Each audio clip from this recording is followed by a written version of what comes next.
హెచ్చరిక, దైవజనుని హెచ్చరిక. చాలా మందికి భారభరితమైన ఆత్మ. ఈ లోకంలో అన్నిటికంటే భారమైంది ఏంటో తెలుసా?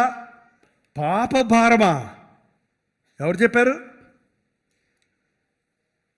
ప్రయాసపడి భారం మోచున్న వారులారా ప్రభు దగ్గర రండి, ఆయన మీకు విశ్రాంతినిస్తాడని ఒక వీధిలో పాస్టర్ గారు చెప్తుంటే ఒక యవనస్తుడు పరిగెత్తుకు వచ్చాడని, ఏంటంటే అక్కడి నుంచి పాపమంటారు, భారమంటారు, భారమంటారు, పాపమంటారు, పాపమంటారు, భారమంటారు. నేను అన్ని పాపాలు చేస్తున్నాను, తాగుతున్నాను, ఇష్టం వచ్చినట్టు జాలీగా అమ్మాయిలతో తిరుగుతున్నాను, మూవీలకు వెళ్తున్నాను, నా ఇష్టం వచ్చినట్టు జూదం ఆడుతున్నాను, గంజాయి తాగుతున్నాను, తల్లిదండ్రుల మీద గొడవలు పెట్టుకొని డబ్బులు పీకొచ్చుకుంటున్నాను, నాకేం లేదు, జాలీగా ఉన్నాను, నేను హాయిగా ఉన్నాను, నాకేం భారం లేదు. ఏంటి పాప భారం? ఎంత ఉంటుంది పాప భారం అని అడిగితే, ఎందుకనైనా అలా ఎగురుతావు? ఓ చచ్చిపోయినోడు గుండెల మీద ఓ 10 కేజీలు రాయి పెట్టి, ఒరే అబ్బాయి ఎంత భారం ఉందని అడిగితే ఏం చెబుతాడు అంటే, అది ఎక్కిలు నవ్వి పిచ్చోళ్ళగా ఉన్నావు పాస్టరా, చచ్చిపోయినోడికి భారం పెట్టి తెలుస్తుంది. సరే 30 కేజీలు పెడితే, 50 కేజీలు పెడితే, అరే చెప్తుంటే అర్థం కావట్లేదా? చచ్చిపోయినోడికి ఎన్ని కేజీలు భారం పెట్టినా వాడికి ఆ భారం అదేనయ్యా. అపరాధముల చేతను దోషముల చేతను చచ్చిన స్థితిలో ఉన్నవాడికి తన పాప భారం తెలీదు. సరేనయ్యా, 50 కేజీలు బరువు పెట్టాక వాడు సడన్గా మెలకు వచ్చిందనుకోండి, చచ్చిపోయినోడు బతికాడు అనుకోండి, ఏమవుద్ది? ఏమవుద్దండి? ఎవడరా చచ్చిపోతాడు రా, అంటారా లేదా? ఎప్పుడు తెలిసింది వాడికి? జీవం వచ్చినంటనే ఏమొచ్చింది? తన భారం. పరిశుద్ధ సన్నిధిలోనండి, దేవుని ఆత్మ సన్నిధిలో జీవించబడతాం. అపరాధముల చేతను దోషముల చేతను చచ్చిన వారు ఉండగా క్రీస్తు మనల్ని బతికించాడు. అదే ఉజ్జీవం అంటారు. ఎవ్రీ 31st నైట్ ఒక ఉజ్జీవాన్ని మనం చూడాలి. ఇంతవరకు నీ తప్పులే నీకు తెలియటం లేదు, నీ భారమే నీకు తెలియటం లేదు, నీ కొరతే నీకు తెలియటం, నీ స్థితే నీకు తెలియటం లేదు. నువ్వు బాగానే ఉన్నాను అనుకుంటున్నావు, దట్స్ ఇనఫ్, ఇది చాలు అనుకుంటున్నావు. కానీ ఈరోజు పరిశుద్ధాత్ముడు నీలోనికి ప్రవేశిస్తే, పరిశుద్ధాత్ముడు నిన్ను బతికిస్తే, నీలోనికి ఉజ్జీవాన్ని కలుగజేస్తే నీ స్థితి నీకు అర్థమవుద్ది. నువ్వు ఎంత ఘోర పాపవో, ఎన్ని విధాలు నీవు నలిగి ఉన్నావో, ఎన్ని విధాలుగా దేవుని ముందు నీవు దోషిగా ఉన్నావో అన్నది తెలుస్తున్నాను. అందుకే ఉద్యోగం కలిగినప్పుడు మనుషులు గిలగిల కొట్టుకొని ఏడుస్తారు, పశ్చాత్తాపడి ఏడుస్తారు, వారి పాపముల కొరకు రోధిస్తారు.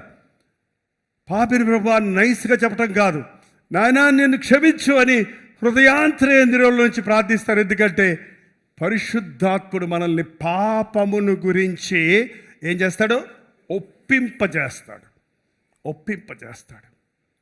పాస్టర్ గారి ప్రసంగం కేకలు నీ పాపాన్ని బయటికి తీసుకురాలేవు, కానీ నువ్వు మోకాళ్ళ మీద పడినప్పుడు, పరిశుద్ధాత్ముడు నీ మీద అభిషేకమును పొందినప్పుడు నీ అంతరంగము పరిశోధించబడుతుంది. కనుక నీ అంతరంగంలో నలుసులు, నిన్ను చిన్న చిన్న వాటిని మైక్రోస్కోప్లో చూస్తారు. చూడండి, ఏంటంటే చిన్న వాటిని చూసినప్పుడు ఈ పెద్దగా కనపడతాయి.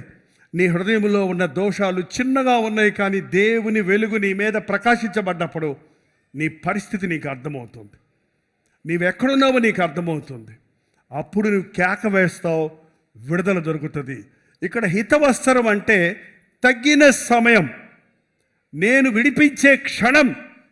రోజు కూడా అక్కర్లేదు. అక్కడ సంవత్సరం ఎడ్జ్లో ఉన్నాం మనం, చివర్లో ఉన్నాం మనం.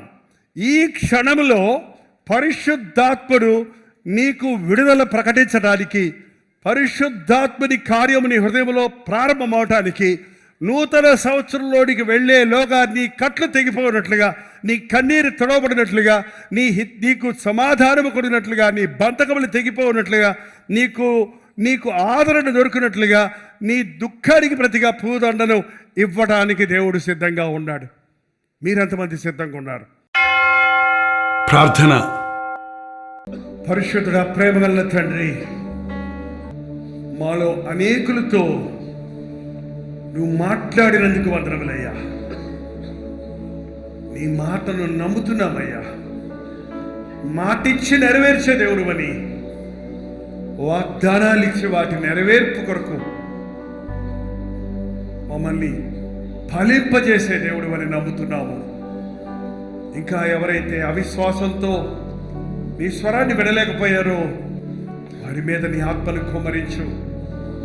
ఈ రాత్రి ఈ కూడిక ముగించేలోగా ఏ ఒక్కరూ నీ మాట వినకుండా వెళ్ళనివ్వద్దయ్యా.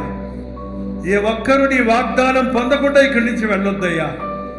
వచ్చిన వారి వచ్చినట్లు కాకుండా నూతన హృదయముతో, నూతన విడుదలతో, నూతన అనుభవంతో, నూతన సంవత్సరంలో నీ సాక్షులుగా విజృంభించడానికి మా ఒక్కొక్కరికి సహాయం చేయమని యేసుక్రీస్తు నామములో అడుగుచున్నాను తండ్రి, ఆమేన్.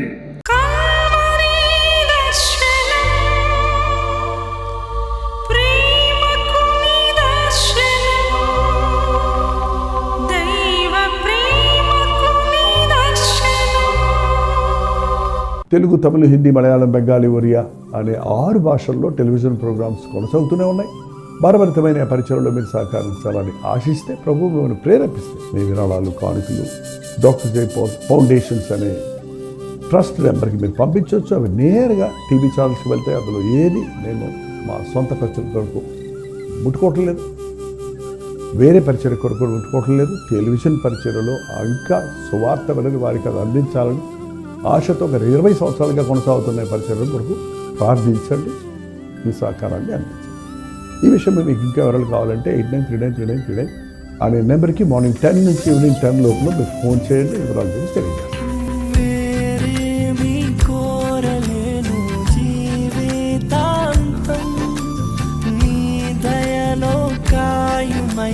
బ్రతుకు దినం వేరేమి కోరలేను, జీవితాంతం నీ దయలో కాయుమయ్యా బ్రతుకు దినం. నీలాంటి దైవం ఎవరు విశ్వము